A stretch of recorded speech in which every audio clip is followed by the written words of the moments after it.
Ok, je suis désolé, mais là je suis pas d'humeur. Je suis un homme en colère. YouTube, j'ai un compte à régler avec toi. Pourquoi?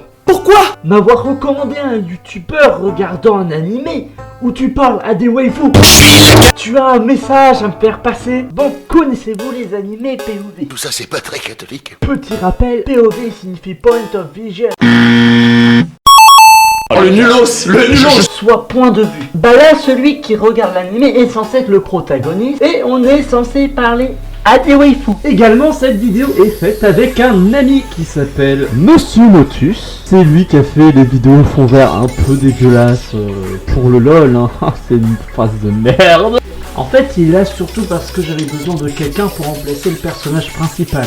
Il veut me ridiculiser, il veut que je parle à des waifus en 2D. Ok, mais on va le faire à ma manière. Raconte pas ta vie, fils de p***.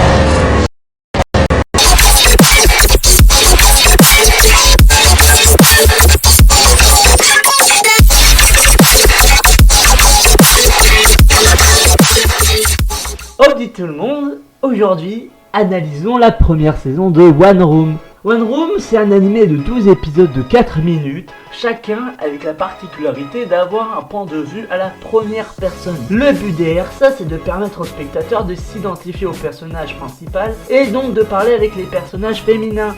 Haha, qu'est-ce que c'est débile!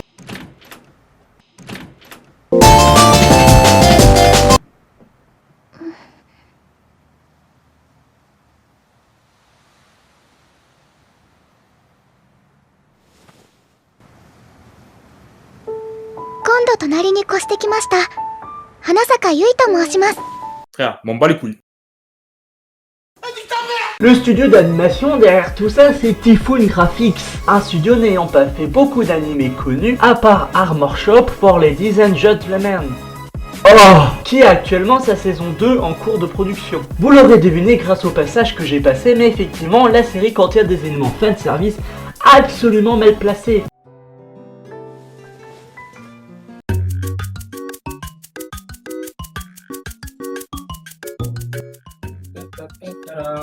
Soir Paris. Hop là. Hop là. Ah non. Eh oh, je suis là. Oh, carré. Hop, hop, hop. Esquive dans ma chaise. Hop, hop, lui là. Hop, hop. Ça marche pas mal. Alors, honnêtement, le fanservice, c'est pas un truc que je kiffe. Hop, hop. Mais ils auraient pu au moins placer ces éléments seulement en première personne, car oui, il y a plusieurs vues. On peut alterner d'un point de vue interne, donc en première personne, à un point de vue externe, et même ça c'est foireux. Le point de vue externe nous montre des éléments absolument inutiles, toujours dans le thème du fanservice. Enfin, après, il n'y a pas que ça, hein. Je vous présente POV, je me fais aspirer.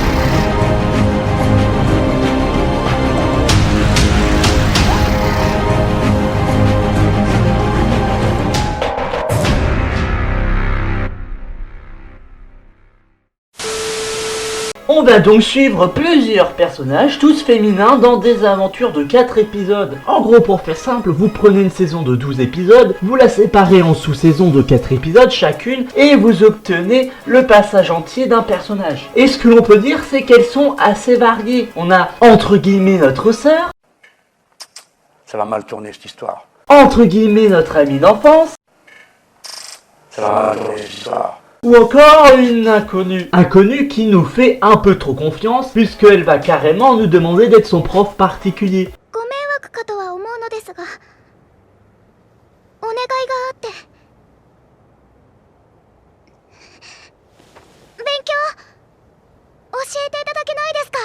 Et toi là, ta mère c'est une pute.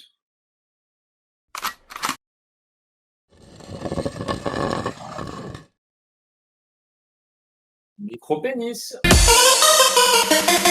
Comment elle peut nous accorder une telle confiance? On se connaît même pas. Mais je t'observe depuis tes 19 ans. Laisse-moi faire une pelle avec tes couilles. Non mais c'est vrai, elle va jusqu'à nous faire de la bouffe pour nous remercier. Mais y a pas que des points négatifs, l'histoire est tout de même bien construite et on a une continuité entre chaque épisode d'une sous-saison. Avec le premier personnage, on la suit dans ses études et l'aide à décrocher son diplôme. Avec le second, on reçoit carrément des conseils du type: il faut manger de vrais repas, tu dois te reposer quand tu es fatigué, pas trop d'alcool, ni de livres cochons. Ça me fait bander. Appeler ta sœur de temps en temps. Oh, c'est mignon cet amour fraternel. でもなんでお兄ちゃんって彼女いないんだろうね。はあ？出会いがない？会社とかに女の人いるでしょ？まあ声かけらんないか、お兄ちゃんだし。きっとそのうちいい人見つかるよ。多分だけどね。それでもダメだったら私が立候補してあげようかな。 Wait a minute. Nick sa race. Surtout que la sœur, elle est carrément casse-couille. Elle croit qu'on a les moyens de payer la clim. N'empêche, n'oublions pas le dernier personnage féminin qui rêve de devenir chanteuse. Je ne suis pas un être vivant. En fait, je ne suis pas vivant, je suis un objet. Je suis une éponge.